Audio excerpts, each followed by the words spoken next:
Welcome to The Real. Happy Wednesday, fam. Let's get right into some girl chat. Okay, first up, I saw an article in Frisky written by a woman who thinks it's totally fine for women to say that they want to marry for money. The author says that while you may see her view as anti-feminist, you need to understand that love won't pay the bills. Listen up, you guys. She says she wants a man who's a provider, someone who will give their family the life she envisions, and sadly, a broke man just can't do it. So ladies, if a woman marries a man for money, does that strictly make her a gold digger, or does it make her smart? I think it comes down to what you value. Some people value money and security over love. I mean, look, I personally think that if you marry for money, it's the easiest route because you can find other men who just want you to just do whatever it is that you Really? Yeah, absolutely. Finding real love, finding loyalty, finding faithfulness, finding devotion is harder than marrying for wealth. Adrian, hands down. Sorry, I thought you said the opposite. Yeah, no. I All was four like, of us could go wait, what? easily find a man who is quite happy with a woman who just sits at home, does what he wants her to do, and then he can supply her with a credit card, and boom, that's a setup. But I think you have to think about, if this is you, what is the real cost when dating for wealth if the person you marry lacks substance? You know what I mean? So I personally think that, you should always just focus on setting your own damn self up with the wealth that you want to have. That way, no matter what happens, whether the person is lacking wealth, substance, money goes away at some point, ladies, and you get real bored living in that dang house with somebody who doesn't have anything else but a credit card. It's nice to have your own. I personally think that a lot of people are looking for financial stability, but for me, I feel like financial stability can't give you mental stability and emotional stability. And that to me is far more important for my life and my well-being, is that I'm emotionally stable and mentally stable. And I know many of us have been in relationships that did not bring that, and I just can't live through that. So I would rather hustle myself and be able to sleep at peace at night, knowing that the person that I'm laying next to loves me, is good to me, and that we actually have something real. I could not do the money. I just think I can't behave well enough to date somebody that I don't like. My turn. Like, just for What about money, you, I couldn't Garcelle? do it. My turn. The first time you marry for love. Anything after that, you prioritize what you want. If you want financial stability, that's your priority. For me, I've made it on my own. I want a man who's going to bring something to the table. I want a man that is going to either equal me or be above me. If I can do, the saying, if I can do bad all by myself, I don't want to do bad with you. I can do it by myself. In a song. So if I It's one of my lyrics. meet a guy, I want him to be financially stable. I want him to, I don't want a broke guy, because then I got to carry you. And I don't mind carrying you. I don't think we're saying broke. If you had an accident, I don't think we're saying if something broke. happened to you. But I'm not going to carry you from the start. I'm not I think she's saying broke. When in my 20s, sure, no problem. We're dreaming big. But now, you better come with it. Bring something to the table. That's a good thing I didn't think about, Garcelle. You are absolutely right. Age has a lot to do with what you're looking for at that next point in marriage. My issue is this.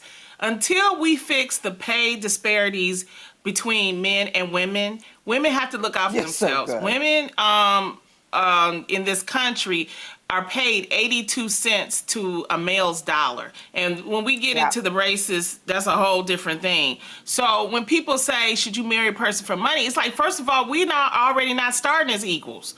We need equality. We need equity in this country. And then we wouldn't have to go, well, you should marry this. I mean, of course you want somebody with ambition and everything, but when we're just talking about day to day, who can help you pay the rent, who can help take care of these kids, you got to look at the fact that until the systematic racism that is in this country is dismantled, we're going to have to look at other ways of making sure that we have a fulfilling life. And that's finding a partner that can help us. So what are you saying? I'm saying find a partner that can help you. And I caught that, Garcelle, with marry first for love. You better hope you marry one time. What if you don't? But if you listen, don't- what are the statistics? What are the statistics, right? Yeah. I mean, I'm just saying, you know what I mean? It's just, to me, it's just pay disparities. So you should look out for yourself. If you know, the average woman is not going to be paid as the same as the man. So I'm just trying to look at it from a different thing, because we talk about this all the time on this show, ladies. And I got a lot of single friends we should out there look at wrong that with are that, looking though. for the man that has more money than them, and they are single. They are And single that is why I'm because saying, they are looking for Drake to come and save them. So I think this gets difficult. But now guys are looking for the come up too. So it's not just women. Guys are now looking for a sugar mama, a woman who's doing better. You know, it's sort of equal now. I know a person who flies out her man, and I'm like, guys get flown out? Like, what? I don't think you need a Drake to have a good life. I'm talking about having a man that makes an income, that has something. Yeah, you know, that's you what should I'm look saying. forward to that. So that's what I think you should have. But we're gonna keep on talking about this throughout whenever. We got episodes. I'm gonna move on because we're in the middle of a pandemic, y'all, and most of us have been on lockdown since March, and it's getting hard for some people. You know, there is a huge divide between the people that's practicing self-isolation and people that are still going out to the restaurants. They popping bottles, they partying, they going to the beach, they ain't got a mask. It's called quarantine shaming, and this is when people who are not abiding by the social distance rules are getting called out by the people that are. So ladies, how do you feel? Should we be shaming, calling out people for not following the quarantine rules? What y'all think? Yes. Yes. I just want to get out of this faster. And the sooner everybody abides the rules, guess what? We all win. Everybody. That's we how get I to go feel. outside. Yeah. We get to see one another. We get to see our bottoms of our faces. So guess what happens? Let's all work together. Let's cooperate. I do not have a problem shaming them. I don't have a problem with it, because it's one thing if, like you said, Jeannie, the fact that we're all in it together. The quicker we all band together, the quicker we'll be out. But for those who are just out reckless, you see them on Instagram, you see them at weddings, you see them at all kinds of stuff, and you're like, but then they want to come in, can I come over and just say, hi, I miss you, we can 6 feet apart at your house? No, because you're being reckless with your life, and then you bring it to me, and then you bring it to my kids. No, I am going to shame you. I'm not going to do death threats. I'm not going to go crazy. But I'm going to say, no, I saw you out. You're not coming over. Nope, you just got off a plane. You're not coming to my house. Nope, not doing it. Y'all just And jealous some because people are y'all like, ain't wow, you partying? take it so seriously. But of course we take it. We have to take it seriously. You jealous because you ain't partying, right? That's what it is. Well, that too. That too. Yes. I That do have too. FOMO. I'm not going to lie. When I look at Atlanta, I'm like, damn, man, I was just there. Would you guys comment on Instagram on people's Instagram pictures or videos? Would you be like, would you do that? If I know them, I would. Yes, Garcelle, if I know them and I know that they're being reckless, yes. But when you see a random picture or a random moment, you don't know the full situation. I've had people comment, not realizing Brandon and I are tested together, so we've been approved together. So if you say something about me on Dancing with the Stars, there's a regulation that I'm following, and so therefore we're dancing not with masks in a room. Let's be alive at the end of the rehearsals, But at the same time, I think that if you see a friend, a loved one, who's maybe not... My mom was walking around with her mask upside down once, folks. I was like, Mom, there's a hole at the front. I thought the hole for me to breathe. I'm like...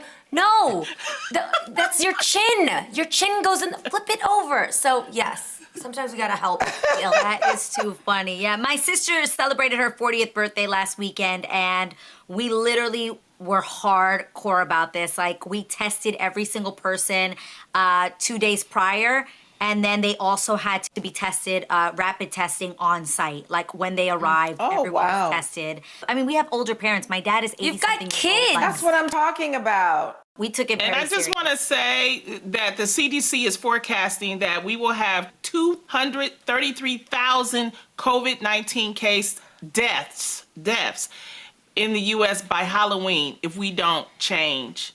See, that's what I'm talking about. This is serious. We all have to be responsible. It's really, really serious. I want to get your opinion about this, ladies.